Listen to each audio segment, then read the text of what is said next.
Latest खबरें पाने के लिए कल्याण टुडे चैनल को सब्सक्राइब करें और नोटिफिकेशन पाने के लिए बेल आइकॉन बजाएं।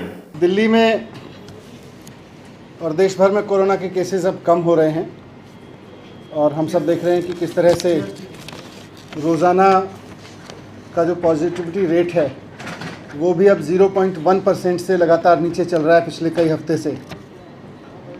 तो ऐसे में आज डीडीएमए की बैठक हुई और सब इस बात पर सहमत थे कि अब हमें इस बारे में भी निर्णय लेना चाहिए कि जैसे जैसे इकोनॉमिक एक्टिविटी खुली है और करीब करीब दिल्ली में सारी एक्टिविटीज़ खुल गई हैं वे इकोनॉमी से संबंधित, वैसे ही अब हमें एजुकेशन की अपनी एक्टिविटीज़ को भी पटरी पे लाना चाहिए, क्योंकि एजुकेशन को काफ़ी नुकसान हो चुका है।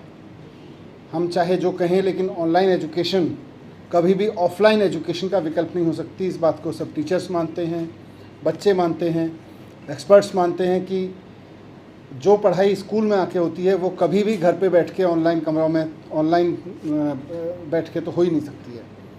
और सब मानते हैं कि एजुकेशन का काफ़ी नुकसान हुआ है। इसलिए आज इस बारे में निर्णय लिया गया कि दिल्ली में स्कूल, कॉलेज, कोचिंग एक्टिविटीज़ शुरू की जाएं, पूरी सावधानी के साथ शुरू की जाएं और ख़ास तौर से जब स्कूल की बात आए तो धीरे धीरे शुरू की जाएं। जैसे इकोनॉमिक एक्टिविटीज़ धीरे धीरे शुरू की थी, वैसे ही स्कूल खोलने की एक्टिविटी भी धीरे धीरे शुरू हो। तो 1 सितंबर से दिल्ली में 9वीं से 12वीं के स्कूल और उस एज ग्रुप के बच्चों की कोचिंग या उससे बड़े बच्चों की कोचिंग सेंटर्स और साथ साथ सभी कॉलेजेस खोलने के लिए इजाज़त दे दी जाएगी और सभी कॉलेजेस खोले जा सकते हैं, यूनिवर्सिटीज़ खोली जा सकती हैं, सभी कोचिंग सेंटर्स खोले जा सकते हैं, 9वीं से 12वीं के सभी गवर्नमेंट प्राइवेट स्कूल खोले जा सकते हैं। यहाँ पर ये बहुत ज़रूरी है कि जो भी स्कूल खोला जाएगा, जो भी कॉलेज खोला जाएगा, कोचिंग इंस्टीट्यूट खोला जाएगा, वहाँ पर सोशल डिस्टेंसिंग का बहुत सख्ती से पालन हो और किसी भी बच्चे को बाध्य नहीं किया जाएगा स्कूल आने के लिए। स्कूल कॉलेज ब्लेंडेड मोड में चलेंगे। अगर पेरेंट्स की परमिशन नहीं है, बच्चों को स्कूल बुलाने के लिए पेरेंट्स की परमिशन ज़रूरी होगी, और अगर पेरेंट्स की परमिशन नहीं है तो किसी बच्चे को फोर्स नहीं किया जाएगा या उसको उसके एवज में उसकी एब्सेंट काउंट नहीं किया जाएगा कि कोई बच्चा अगर स्कूल नहीं आया है इस क्लास ग्रुप का। अभी तक हमने एनालिसिस किया था कि पूरे देश में जैसे जैसे केस कम हुए हैं वैसे वैसे कई राज्यों ने स्कूल खोलने के प्रयोग किए हैं। 5 राज्यों में तो नर्सरी से लेके और 12वीं तक के सभी स्कूल खोल दिए गए हैं। करीब 1 दर्जन राज्य हैं जिन्होंने 6ठी से 12वीं के स्कूल खोले हैं। बाकी जगह 9वीं से 12वीं के स्कूल खोलने के किया गया है। लगभग सभी जगह स्कूल खुल चुके हैं। तो दिल्ली में भी अब 1 सितंबर से स्कूल खोल दिए जाएंगे, कॉलेज खोल दिए जाएंगे।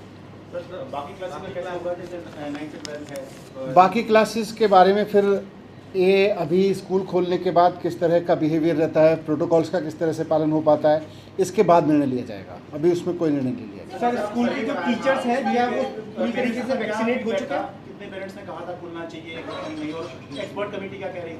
जब हमने कॉल आई थी तो हज़ारों लोगों ने अपने कमेंट्स भेजे थे और लगभग 70% लोग कह रहे थे कि स्कूल कॉलेज खोल देने चाहिए, और बाकी सब भी कह रहे थे कि मतलब जिन्होंने कहा था कि अभी रुकें, उनका भी मानना था कि स्टैगर्ड तरीके से खोलें, कुछ डिवाइड करके खोलें। स्कूल ना खोलने के पक्ष में तो बहुत रिमोट मतलब बहुत ही कम लोग थे।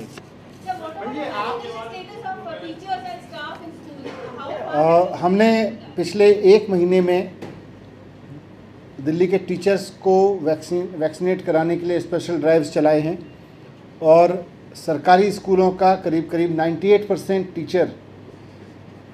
टीचर एंड ऑल स्टाफ कम से कम फर्स्ट डोज ले चुका है और जल्दी ही उनको धीरे धीरे जैसे समय आएगा सेकंड डोज भी दे दी जाएगी। प्राइवेट स्कूलों में भी मैक्सिमम ने रिपोर्ट दी है कि उनके स्टाफ की संख्या बहुत हाई है जिन्होंने ले ली है। हमने सबको एडवाइस भी किया है और सबको ऑर्डर भी करेंगे कि कोई भी व्यक्ति ऐसा ना बचे जिसको वैक्सीनेशन नहीं हुआ है। अगर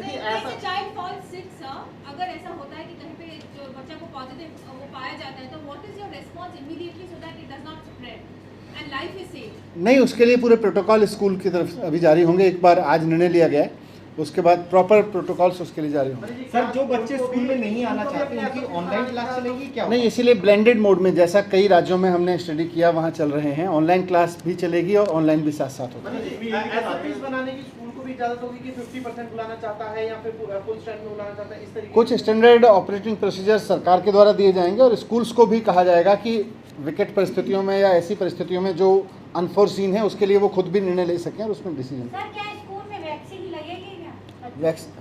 नहीं, बच्चों को तो वैक्सीन तब लगेगी जब वैक्सीन लगेगी। सर, इसमें दिक्कत ये है कि ऑफलाइन और ऑनलाइन साथ साथ किस तरह से चलेंगे? मतलब टीचर का ये कहना है कि आम बच्चों को ऑनलाइन पढ़ाएंगे या ऑफलाइन पढ़ाएंगे? चल रही हैं, देश भर में चल रहे हैं। सर लेकिन प्राइवेट स्कूलों में कहा जा रहा है कि जब ऑफलाइन क्लासेस होगी तो ऑनलाइन क्लासेस के लिए वो साफ तौर पे मना कर रहे हैं। नहीं, ऐसा नहीं होगा।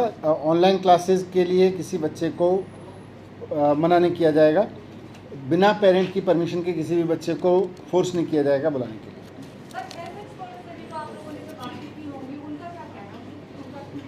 नहीं, हेल्थ पर एक्सपर्ट्स तो खुद मान रहे थे कि स्कूल अब खोल देने चाहिए। पिछली बार भी जब हेल्थ एक्सपर्ट्स के साथ बात हुई थी मीटिंग में, उस वक्त भी उनका कहना था कि now is the time we have to push the button. And आज भी सब लोगों ने रिपीट किया कि बच्चों को इसका खतरा कम से कम है और जितने छोटे बच्चे हैं उनको और ज़्यादा है। जैसे जैसे बच्चों की उम्र कम है उतना खतरा इन्फेक्शन होने का उतना ही कम है। सर जैसे 9 से 12 तक के स्कूल खुल रहे हैं तो अगर एक क्लास में ज़्यादा बच्चे हो तो उनको डिवाइड करके अब किया जाएगा? वो पूरे सोशल डिस्टेंसिंग के तहत क्लासेस कैसे चलेंगी, हर एक स्कूल अपना